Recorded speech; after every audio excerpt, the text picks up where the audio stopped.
आज का सबसे पहला सवाल ये है कि क़यामत के दिन सबसे पहले किस चीज़ का हिसाब लिया जाएगा। क़यामत के दिन सबसे पहले किस चीज़ का हिसाब लिया जाएगा, बताओ। नमाज का। नमाज का हिसाब लिया जाएगा। क़यामत के दिन सबसे पहले किस चीज़ का हिसाब लिया जाएगा। नमाज का। नमाज का हिसाब लिया जाएगा सारे इंसान से। समझ रहे हो ना, जितने भी मुसलमान हैं, जितने भी ईमान वाले हैं, समझ रहे हो ना, उन सबसे पहले किस चीज़ का हिसाब लिया जाएगा क़यामत के दिन। नमाज का। अल्लाह ताला जो हिसाब लेंगे वो किस चीज़ का। नमाज का। नमाज के बारे में पूछा जाएगा। अगर नमाज अच्छी हुई तो बाकी अमाल भी क्या होंगे, अच्छे होंगे। अगर नमाज खराब हुई तो बाकी अमाल भी खराब होंगे। रोज़ महशर के जहाँ गुदाज बुअद, फारसी का शेर है, रोज़ महशर के जहाँ गुदाज बुअद अव्वलीन पुरसिश नमाज बुअद के महशर का दिन जो जान को पिघला देने वाला होगा, सबसे पहले नमाज का हिसाब लिया जाएगा। सबसे पहले किस चीज़ का हिसाब लिया जाएगा।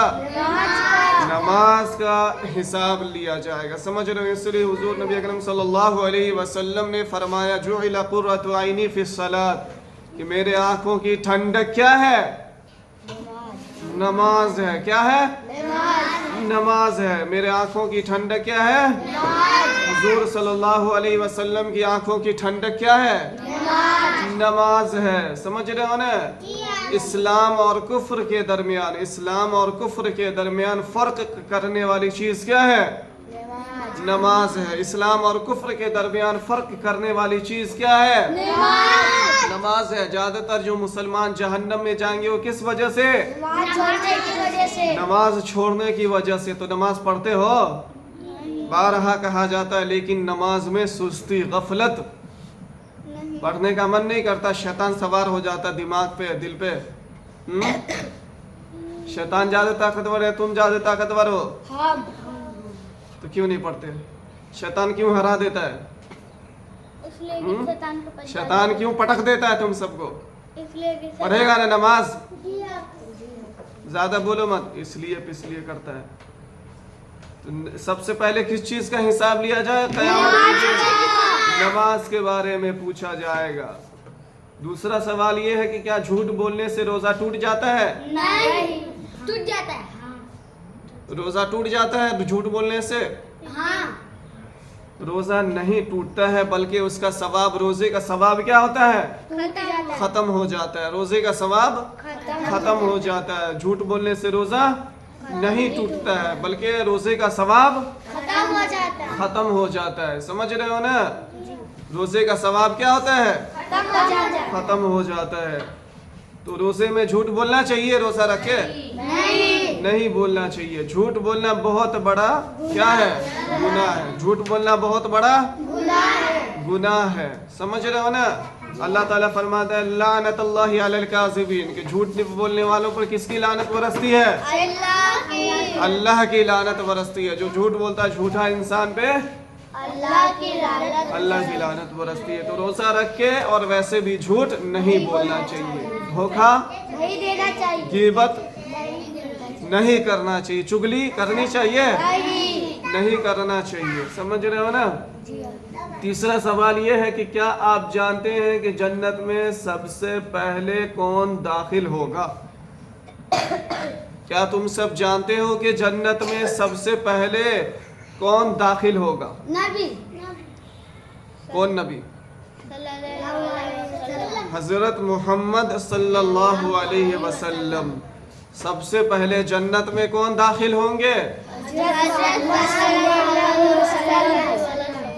हजरत मोहम्मद सल्लल्लाहु अलैहि वसल्लम। उसके बाद, उनके बाद हजरत मोहम्मद सल्लल्लाहु अलैहि वसल्लम के उम्मती। जैसे हम सब क्या हैं, उम्मत हैं। किसके उम्मत है, हजरत मोहम्मद सल्लल्लाहु अलैहि वसल्लम के। तो सबसे पहले हजरत मोहम्मद सल्लल्लाहु अलैहि वसल्लम जन्नत में दाखिल होंगे, और उसके बाद उम्मत को लेकर के हुजूर सल्लल्लाहु अलैहि वसल्लम दाखिल होंगे। उसके बाद उम्मती दाखिल होंगे। समझ रहे हो ना। सवाल नंबर 4, क्या हर मुश्किल एक इम्तिहान होती है। हर मुश्किल हर परेशानी इम्तिहान होती है। जी हाँ जी नहीं होती है। जी होती है। हर मुश्किल हर परेशानी क्या होती है? इम्तिहान होती है। हर बीमारी क्या होती है? इम्तिहान होती है। इम्तिहान होती है। किसकी तरफ से इम्तिहान होती है? अल्लाह की तरफ से। अल्लाह की तरफ से। अल्लाह की तरफ से क्या होता है? इम्तिहान हर मुश्किल इम्तिहान इम्तिहान होता है। जैसे इम्तिहान हॉल में बैठते हैं तो क्या करना पड़ता है? इम्तिहान को पास करना पड़ता है। इम्तिहान को क्या करना पड़ता है? पास करना पड़ता है। इम्तिहान हॉल में बैठ के नहीं दिमाग से लिखना पड़ता है। दिमाग से लिखना पड़ता है। दिमाग से लिखा जाता है। दिमाग में सोच दिमाग से सोचा जाता है और सही जवाब क्या किया जाता है? लिखा जाता चाहे है। मुश्किल सवाल हो या फिर आसान सवाल हो, सबको लिख दे हल करने की उपाय कोशिश किया जाता है। हल करने की क्या किया जाता है? कोशिश किया जाता है। समझ रहे हो ना? तो इम्तिहान हॉल में कितना टाइम मिलता है? बहुत इम्तिहान हॉल में कितना टाइम मिलता है?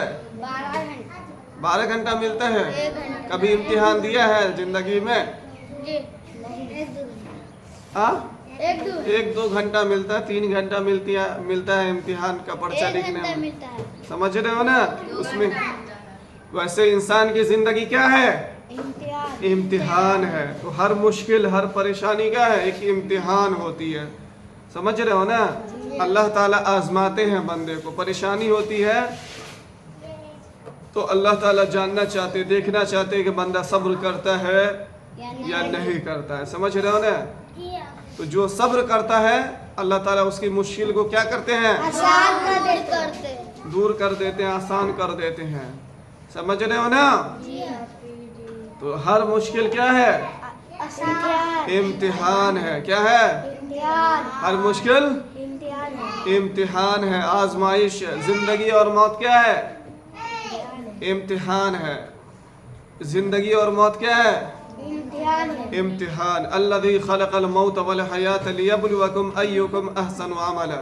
कि अल्लाह ताला ने मौत और ज़िंदगी इसलिए पैदा किया ताकि इंसान को आजमा सके, इस इंसान को आजमा सके कि कौन अच्छा काम करता है और कौन बुरा काम करता है, कौन अच्छा काम करता है या कौन बुरा काम करता है। तो आजमाने के लिए, इम्तिहान के लिए अल्लाह ताला ने इस दुनिया में इंसान को क्या किया है? पैदा किया है। दाखिल किया। कितने साल के बाद बंदे पे नमाज फर्ज हो जाता है? 7 साल के बाद। कितने साल के बाद फर्ज हो जाता है? 7 साल के बाद 7 साल के बाद फर्ज नहीं होता है, बल्कि 7 साल से पढ़ने का हुक्म है कि 7 साल से नमाज पढ़ना चाहिए। 7 साल से बच्चे को क्या करना चाहिए? नमाज पढ़ना चाहिए। और 10 साल का हो जाए तो नमाज नहीं पढ़े तो क्या करना चाहिए? उसकी पिटाई करनी चाहिए। उसकी क्या करनी चाहिए? पिटाई करनी चाहिए। तुम कितने साल के हो? 10 साल के हो। तुम्हारी तो पिटाई जरूरी है। अब्बू तो तुमको पीटते नहीं है नमाज पढ़ने पर, तो हम ही को पीटना पड़ेगा क्या? अब्बू तो खुद नहीं पढ़ते हैं तो क्या तुमको पिटाई करेंगे, है ना? तो नमाज क्या है? फर्ज है। नमाज पढ़ना क्या है? फर्ज है। जो नमाज नहीं पढ़ेगा वो कहाँ जाएगा? हाँ,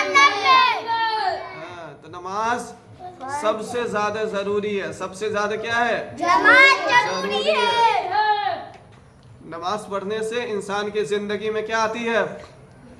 बरकत आती है। समझ रहे हो ना? बीमारी और परेशानी दूर होती है। समझ रहे हो ना? इंसान बुराई से, गलत कामों से क्या होता है? बचता है।